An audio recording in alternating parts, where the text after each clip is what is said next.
What I will suggest to you that children who stool withhold, especially girls, frequently urine withhold, and you don't realize it. And the reason why I feel that way is that stool withholding, which is an active behavior, it's an oppositional behavior, urine withholding is the same.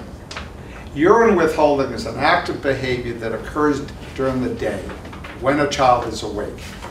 What does a child do? A child has to urinate, holds back for whatever reason, the reasons don't matter, and then rushes like crazy to go to the bathroom. And during that sort of period of time in which the child is withholding, the child may wet a little bit or on the way to the bathroom. That's urine withholding, and that's an active process, and girls do this all the time. Boys do it in a slightly different way. What they do is they urine withhold. They go into the bathroom, they pee for about 5 seconds, and they turn it off. I'm done. Then they come out, and 20 minutes later, they're back in the bathroom again. They're on roller skates. So they can go 30 times a day. And you say, well, he goes all the time. No, he never finishes going. So he uses this opportunity just to go a little bit to get rid of that urge, but the bladder is still filled with urine when he leaves the bathroom. That's the hallmark of urine withholding. So if you go to a urologist finds that the bladder is still filled all the time with urine. That differs from a child who is wetting at night while the child's asleep. That's not urine withholding, because we've already established that urine withholding is an active, willful process.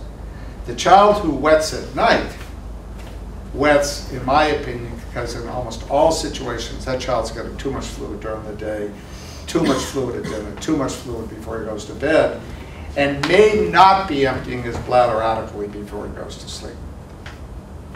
So that's pretty easy to take care of. We'll talk about how we do that. Urine withholding is much more difficult because it's an incredibly controlling behavior. It is not treatable by medication. The urologist will give you a thing called ditropam.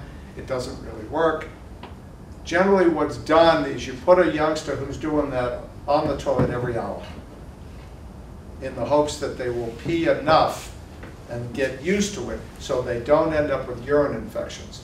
If you have a girl who is not sexually active, so I'm talking about even kids 13, 14, whatever, okay, and you know, that's reality, okay?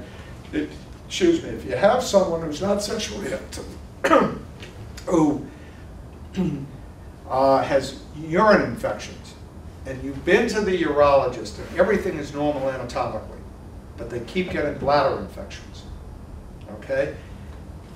That youngster is not only a urine withholder, that youngster's been a stool withholder. You know who picks up that diagnosis? Go to a urologist who does a certain type of study looking at the bladder. He gets an x-ray and he throws it up and it's full of stool and he says, you gotta go to Winthrop to see Dr. Dunn.